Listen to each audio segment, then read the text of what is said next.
Students, आज हम इस वीडियो में क्लास 10 के भौतिक विज्ञान के 50 अति महत्वपूर्ण बहुविकल्पी प्रश्नों को कवर करने वाले हैं जो एग्जामिनेशन की दृष्टि से बहुत ही महत्वपूर्ण है। तो चलिए वन बाय वन करके इसको हम देखते हैं और इन चारों विकल्पों में से एक सही विकल्प को चुनते हैं। तो जो पहला क्वेश्चन है वो लिखा है कि निर्वात में प्रकाश की चाल कितनी होती है। यहाँ पे चार विकल्प दिया गया है और ये प्रश्न किया गया है कि निर्वात में प्रकाश की चाल कितनी होती है। यहाँ पे विकल्प दिया है, विकल्प ए, बी, सी और डी। इन चारों विकल्पों में से एक विकल्प सही होगा जिसे हमें चुनकर लिखना होगा या ट्रिक करना होगा। तो जो निर्वात में प्रकाश की चाल होती है वो होता है 3 × 10⁸ मीटर प्रति सेकेंड। तो ऑप्शन ए सही है इसका। जो निर्वात में प्रकाश की चाल होती है वो होती है 3 × 10⁸ मीटर प्रति सेकेंड। इसी तरह सेकंड क्वेश्चन देखिए। सेकंड क्वेश्चन क्या है कि प्रकाश का तरंगदैर्घ्य प्रास होता है। प्रकाश का जो तरंगदैर्घ्य प्रास होता है वो कितना होता है ये बताना है। इसमें चार ऑप्शन दिए गए हैं। ऑप्शन ए विकल्प ए, विकल्प बी, विकल्प सी, विकल्प डी। इन चारों विकल्पों में से एक सही विकल्प हमें चुनना होगा। तो जो प्रकाश का तरंगदैर्घ्य होता है वो होता है 4000 एंगस्ट्रॉम से 8000 एंगस्ट्रॉम तक होता है प्रकाश का तरंगदैर्घ्य। तो ऑप्शन ए करेक्ट है। इसी तरह नेक्स्ट देखिए, लिखा है कि समतल दर्पण की फोकस दूरी होती है। समतल दर्पण की फोकस दूरी कितनी होती है ये हमें इन चारों विकल्पों में से चुनना है। विकल्प ए दिया है, बी दिया है, सी दिया है, डी दिया है। तो जो समतल दर्पण की फोकस दूरी होती है वो होता है अनंत। तो ऑप्शन बी इसका सही है। नेक्स्ट देखिए, लिखा है परावर्तन का द्वितीय नियम है। जो प्रकाश का परावर्तन है उसका दूसरा नियम क्या है ये इन चारों विकल्पों में एक सही दिया है, उसको हमें चुनना है। तो लिखा है ये कोण है, कोण आई, लिखा है कोण आई बराबर कोण आर। ये पहला विकल्प है, ये दूसरा विकल्प है, तीसरा विकल्प है, ये सब कोण बना है कोण। तो जो परावर्तन का द्वितीय नियम है वो होता है कि कोण आई बराबर होगा कोण आर की। तो इस तरह ये पहला जो विकल्प है वो सही है। इसी तरह नेक्स्ट देखिए,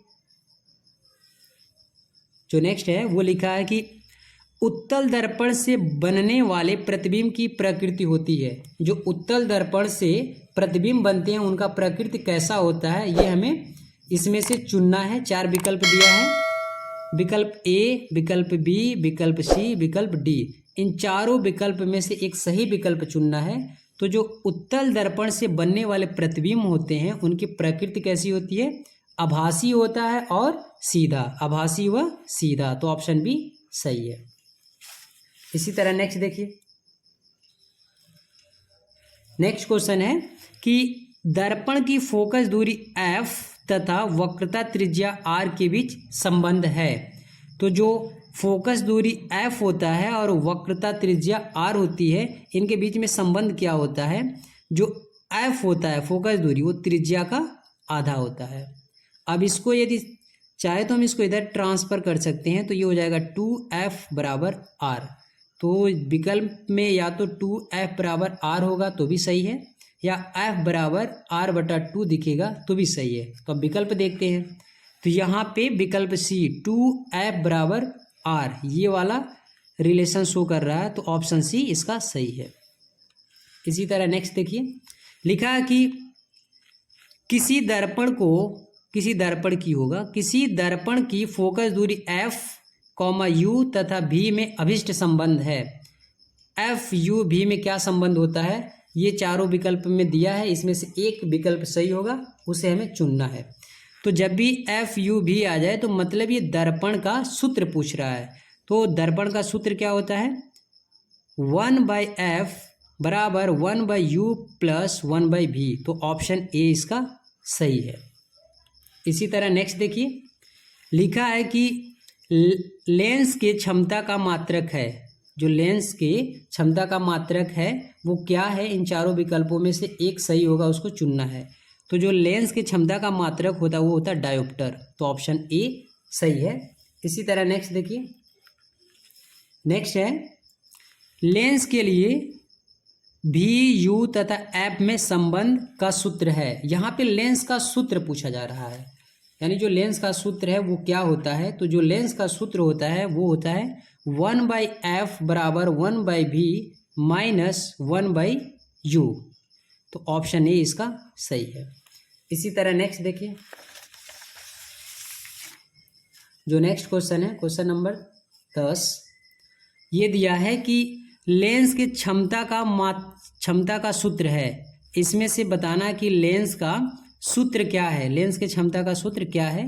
ऑप्शन ए दिया है, बी दिया है, सी दिया है, डी। इनमें से एक विकल्प सही है जिसको हमें चुनना है। तो जो लेंस की क्षमता का सूत्र होता है वो ए और बी ये दोनों होता है। तो इस तरह ऑप्शन सी सही है, ए और बी दोनों। इसी तरह नेक्स्ट देखिए, लिखा है नेत्र लेंस होता है। अब नेत्र लेंस कैसा होता है ये हमें बताना है। तो जो नेत्र लेंस होता है वो होता है अभिसारी। कैसा होता है? अभिसारी। इसी तरह नेक्स्ट क्वेश्चन देखिए, क्वेश्चन नंबर 12 नंबर, लिखा है मानव नेत्र द्वारा किसी वस्तु का प्रतिबिंब बनता है। मानव द्वारा उसके नेत्र पर जो प्रतिबिंब बनता है वो कहाँ बनता है। ऑप्शन ए दिया कार्निया, आइरिस, पुतली, रेटिना। तो जो मानव नेत्र द्वारा किसी वस्तु का प्रतिबिंब बनता है वो बनता है रेटिना पर। तो ऑप्शन डी सही है। इसी तरह नेक्स्ट देखिए, लिखा है कि मानव नेत्र में रेटिना पर बनने वाला प्रतिबिंब अब कैसा होता है ये बताना है। तो जो इसका होता है वो होता है उल्टा होता है, परंतु सीधा हमें दिखाई देता है। जो नेत्र पर प्रतिबिंब बनता है वो कैसा बनता है? उल्टा बनता है। लेकिन जो मस्तिष्क होता है वो अनुभव के आधार पर उसको सीधा दिखाता है। तो ऑप्शन बी करेक्ट है, उल्टा होता है परंतु सीधा दिखाई देता है। इसी तरह नेक्स्ट क्वेश्चन देखिए, नेक्स्ट क्वेश्चन है, लिखा है स्वस्थ नेत्र के लिए न्यूनतम दूरी होती है। तो स्वस्थ नेत्र के लिए जो न्यूनतम दूरी होती है इसके लिए 4 विकल्प दिया गया है। इसमें से एक विकल्प सही है, तो विकल्प है वो ए 25 सेमी। जो स्वस्थ नेत्र के लिए न्यूनतम दूरी होती है वो 25 सेमी होती है और अधिकतम दूरी अनंत होती है। इसी तरह नेक्स्ट क्वेश्चन है, लिखा है स्वस्थ नेत्र के लिए दूर बिंदु स्थित होता है। दूर बिंदु, तो जो स्वस्थ नेत्र के लिए दूर बिंदु होता है वो अनंत होता है। कहाँ होता है? अनंत। तो इसका ऑप्शन डी करेक्ट है। इसी तरह नेक्स्ट क्वेश्चन देखिए, 16 नंबर, लिखा है कि निकट दृष्टि दोष से पीड़ित व्यक्ति के लिए चश्मे में प्रयुक्त किया जाता है। यदि कोई व्यक्ति है और उसको क्या हो गया है? निकट दृष्टि दोष। क्या हो गया है? निकट दृष्टि दोष। तो उसको जो चश्मा लगेगा उसमें कौन सा लेंस लगा रहेगा ये हमें बताना है। इसके लिए ऑप्शन 4 दिया गया है, यानी विकल्प 4 दिए गए हैं, ए, बी, सी एंड डी। अब इन चारों विकल्प में से एक विकल्प सही है, उसको हमें चुनना है। तो ऑप्शन ए करेक्ट है, अवतल लेंस का प्रयोग होगा। किसका प्रयोग होगा? अवतल लेंस का। इसका एक फार्मूला होता है, वो होता है दूना। क्या होता है? दूना। यदि दूर दृष्टि दोष हुआ है तो उसके निवारण हेतु उत्तल लेंस, यू मतलब उत्तल लेंस का प्रयोग करेंगे। और यदि निकट, एन मतलब निकट दृष्टि दोष हुआ है तो उसके निवारण हेतु अवतल, ए से अवतल लेंस का प्रयोग करेंगे। तो यहाँ पे निकट दृष्टि दोष हुआ है तो निकट, इसके लिए क्या कौन सा लेंस लगेगा? अवतल। इसी तरह नेक्स्ट क्वेश्चन देखिए, लिखा है कि दूर दृष्टि दोष के कारण प्रतिबिंब बनता है। यदि किसी के आंखों में दूर दृष्टि दोष हो जाता है तो उसका प्रतिबिंब कहाँ बनता है। तो इसके लिए 4 विकल्प दिए गए हैं। इन चारों विकल्प में एक विकल्प सही होगा, तो वो है सी। विकल्प है सी, रेटिना से पीछे। यदि दूर दृष्टि दोष हो जाता है तो जो प्रतिबिंब है वो रेटिना से पीछे बनता है। इसी तरह नेक्स्ट क्वेश्चन देखिए, नेक्स्ट दिया है कि दूर दृष्टि दोष के निवारण में प्रयुक्त किया जाता है। यदि किसी को दूर दृष्टि हो जाए तो उसको निवारण के लिए क्या चीज़ हम करते हैं। तो पहला विकल्प दिया निश्चित फोकस दूरी का अवतल लेंस, बी दिया है निश्चित फोकस दूरी का उत्तल लेंस। तो निकट बना है, तो निकट मतलब एन ए, निकट में कैसा होता है, अवतल लेंस। क्या होता है, अवतल लेंस। और दूर दृष्टि दोष में डी मतलब दूर, यू मतलब उत्तल। तो दूर दृष्टि यहाँ पूछ रहा है, दूर दृष्टि, तो दूर दृष्टि में क्या होता है, उत्तल लेंस का। तो निश्चित फोकस दूरी का उत्तल लेंस, ऑप्शन बी करेक्ट है। इसी तरह नेक्स्ट देखिए, इस वीडियो में हम 50 क्वेश्चंस को कवर करने वाले हैं, वो भी अति महत्वपूर्ण प्रश्न है। 19 नंबर दिया है कि मानव नेत्र का रंग निर्भर करता है। जो मानव का नेत्र होता है, यानी हम लोगों का जो आँख होता है, उसका कलर किस पे निर्भर करता है। तो ये जो मानव नेत्र का रंग है वो आइरिस के रंग पर निर्भर करता है। तो ऑप्शन बी इसका सही है, सॉरी बी नहीं, ये सी है, ऑप्शन सी इसका सही है, आइरिस के रंग पर। इसी तरह अगला है, पुतली का आकार किसकी सहायता से छोटा बड़ा होता है। तो जो पुतली का आकार है वो आइरिस के वजह से छोटा और बड़ा होता है। तो ऑप्शन ए इसका सही है। इसी तरह नेक्स्ट देखिए, लिखा है चंद्रमा से देखने पर आकाश दिखाई देता है। यदि हम चंद्रमा पर से आकाश को देखेंगे तो कैसा दिखाई देगा, ये हमें इन चारों विकल्पों में से एक सही है, उसको चुनना है। तो यदि हम चंद्रमा से आकाश को देखें तो हमें काला दिखाई देता है। तो ऑप्शन सी इसका सही है, काला। अगला क्वेश्चन है कि श्वेत प्रकाश के प्रिज्म से गुजरने पर किस रंग का विचलन सबसे अधिक होता है। अब ये दिया है कि यदि प्रकाश, श्वेत प्रकाश है, उसको प्रिज्म से गुजारा जाए, यानी पास हो रहा है, तो सबसे अधिक विचलन किसका होगा। तो जो सबसे अधिक विचलन होता है वो होता है बैगनी रंग। किसका, बैगनी रंग का। तो ऑप्शन डी इसका सही है। इसी तरह नेक्स्ट देखिए, लिखा है कि प्रकाश के लिए किस रंग का प्रकीर्णन सबसे कम होता है। तो प्रकाश के किस रंग का प्रकीर्णन सबसे कम होता है, इन चारों विकल्प में से एक विकल्प सही है, उसको हमें चुनना है। तो वो होता है लाल। क्या होता है, लाल। तो ऑप्शन डी इसका सही है। इसी तरह नेक्स्ट है, लिखा है कि पीला, नीला, बैगनी तथा लाल रंग के प्रकाश में किस रंग की तरंग दैर्घ्य महत्तम होती है। तो ये होता है विकल्प ए, लाल। लाल रंग का जो तरंग दैर्घ्य होता है वो महत्तम होता है। इसी तरह नेक्स्ट क्वेश्चन है, ये लिखा है कि हरे रंग की प्रास होती है, ये होता नहीं, होती है, हरे रंग की प्रास होती है। यहाँ पे 4 विकल्प दिया गया है, इसमें से एक विकल्प सही है, उसको हमें चुनना है। तो ऑप्शन बी यानी विकल्प बी सही है। 5700 एंगस्ट्रॉम से 5000 एंगस्ट्रॉम तक होता है। तो ऑप्शन बी इसका सही है। इसी तरह नेक्स्ट क्वेश्चन देखिए, अगला क्वेश्चन लिखा है कि आकाश का रंग नीला क्यों दिखाई देता है। आकाश का जो रंग होता है वो नीला क्यों दिखाई देता है, ये हमें इन चारों विकल्पों में से एक को चुनना है जो इसके लिए सही होगा। तो पहला दिया है प्रकाश के परावर्तन के कारण, बी दिया है प्रकाश के अपवर्तन के कारण, सी दिया है प्रकाश के प्रकीर्णन के कारण, ऑप्शन डी दिया है पूर्ण आंतरिक परावर्तन के कारण। तो जो इसका ऑप्शन सही है वो है सी, प्रकाश के प्रकीर्णन के कारण। इसी तरह नेक्स्ट देखिए, लिखा है कि तारे टिमटिमाते प्रतीत होते हैं। अब तारे जो हैं वो क्यों टिमटिमाते हैं, इसमें से 4 विकल्प दिया गया है, एक विकल्प सही है। तो जो तारे टिमटिमाते प्रतीत होते हैं वो होते हैं वायुमंडलीय अपवर्तन के कारण, वायुमंडलीय अपवर्तन के कारण। तो ऑप्शन ए सही है। इसी तरह नेक्स्ट देखिए,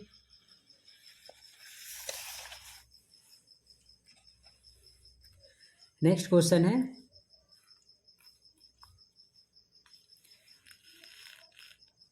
दिया है कि इंद्रधनुष का बनना किस कारण से संबंधित है।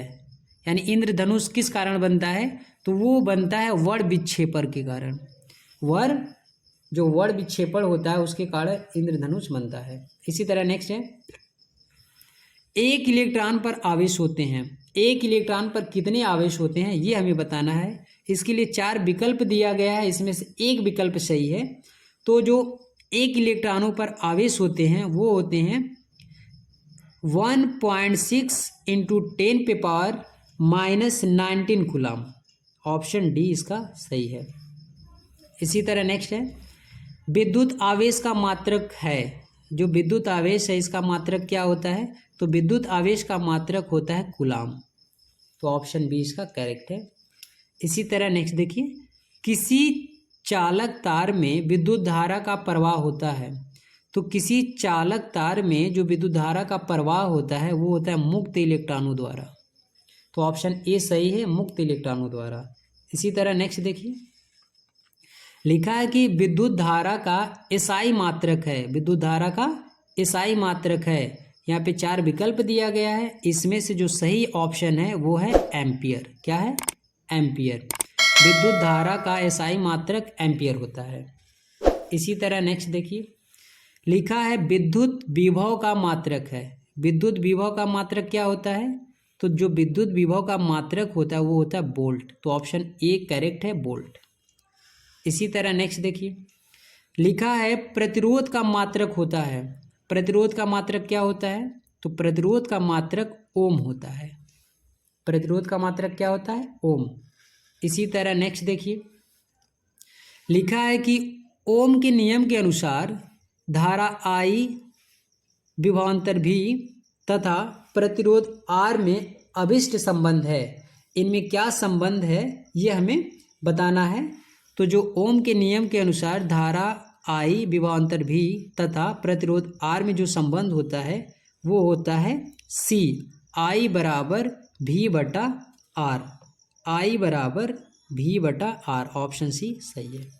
इसी तरह नेक्स्ट देखिए, लिखा है विद्युत ऊर्जा की इकाई है। विद्युत ऊर्जा की इकाई क्या है, तो जो विद्युत ऊर्जा की इकाई होती है वो होता है वाट सेकेंड। क्या होता है, वाट सेकेंड। अगला प्रश्न देखिए, लिखा है कि विद्युत सामर्थ्य P का सूत्र है। विद्युत सामर्थ्य P का सूत्र क्या होता है ये हमें बताना है।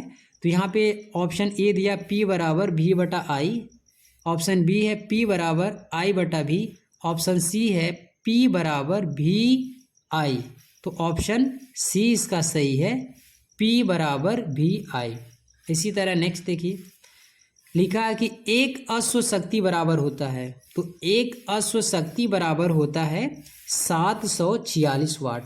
तो ऑप्शन सी इसका करेक्ट है। ऑप्शन सी इसका क्या है, करेक्ट है। इसी तरह नेक्स्ट देखिए,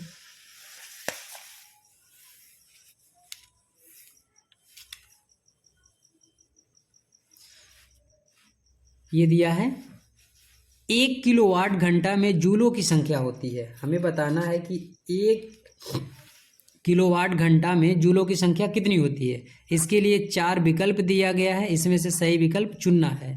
तो 1 किलोवाट घंटा में जूलों की जो संख्या होती है वो होता है 3.6 इंटू 10 पे पावर 6। तो ये इसका ऑप्शन सही है। नेक्स्ट लिखा है कि बिजली के बल्ब में फिलामेंट होते हैं। जो बिजली का बल्ब होता है उसमें जो फिलामेंट लगा रहता है वो किसका होता है, तो ऑप्शन ए सही है, टंगस्टन का। किसका होता है, टंगस्टन का। नेक्स्ट देखिए, लिखा है कि विद्युत बल्ब का तंतु टंगस्टन का होता है क्यों। जो विद्युत बल्ब होता है उसमें जो टंगस्टन लगा होता है वो टंगस्टन क्यों होता है, तंतु का क्यों टंगस्टन होता है। तो उसका सही जवाब है इसका, उसका गलनांक बहुत अधिक होता है। जो तंतु लगा रहता है उसका गलनांक बहुत अधिक होता है। तो ऑप्शन ए इसका सही है। अगला क्वेश्चन देखिए, लिखा है कि कौन सा चुंबकीय क्षेत्र का मात्रक नहीं है। इसमें से बताना है कि कौन सा चुंबकीय क्षेत्र का मात्रक नहीं है। तो वेबर प्रति मीटर, ये स्क्वायर है, वेबर प्रति मीटर स्क्वायर। सेकेंड है टेस्ला, गास, न्यूटन प्रति एम्पियर स्क्वायर। तो जो न्यूटन प्रति एम्पियर स्क्वायर होता है ये चुंबकीय क्षेत्र का मात्रक नहीं है। तो ये ऑप्शन सही हो जाएगा। नेक्स्ट है चुंबकीय, ये क्षेत्र है, चुंबकीय क्षेत्र का मात्रक है। तो चुंबकीय क्षेत्र का जो मात्रक होता है वो होता है वेबर प्रति मीटर स्क्वायर। वेबर प्रति मीटर स्क्वायर। अगला क्वेश्चन है चुंबकीय क्षेत्र की तीव्रता का मात्रक है, चुंबकीय क्षेत्र की तीव्रता का मात्रक है। तो 4 विकल्प दिए गए हैं, इनमें से एक विकल्प सही है, वो है ऑप्शन बी, न्यूटन प्रति एम्पियर मीटर। अगला प्रश्न है, चुंबकीय बल रेखाएं, चुंबकीय बल रेखाएं ऑप्शन दिया है सदैव समांतर होती हैं, एक बिंदु पर काटती हैं, एक दूसरे को कभी नहीं काटती।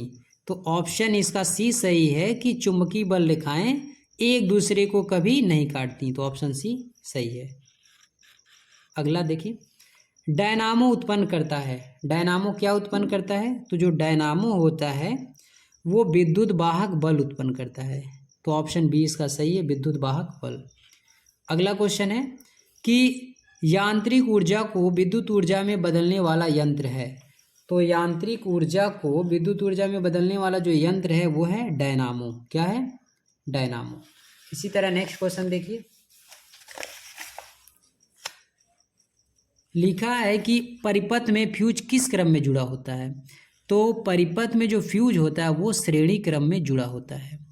अगला क्वेश्चन है, हीटर का तार बना होता है, हीटर में जो तार लगा रहता है वो किसका बना होता है? तो ये वो बना होता है नाइक्रोम का। हीटर का जो तार होता है किसका होता है? नाइक्रोम का। लास्ट क्वेश्चन है, एक गतिमान आवेशित कण उत्पन्न करता है, तो एक आवेशित कण जो होता है वो चुंबकीय तथा विद्युत दोनों क्षेत्र उत्पन्न करता है, तो ऑप्शन सी करेक्ट है। तो ये थे आज के 50 महत्वपूर्ण प्रश्न। आई होप आपको वीडियो अच्छा लगा होगा। अब फिर मिलते हैं नेक्स्ट वीडियो में, तब तक के लिए धन्यवाद।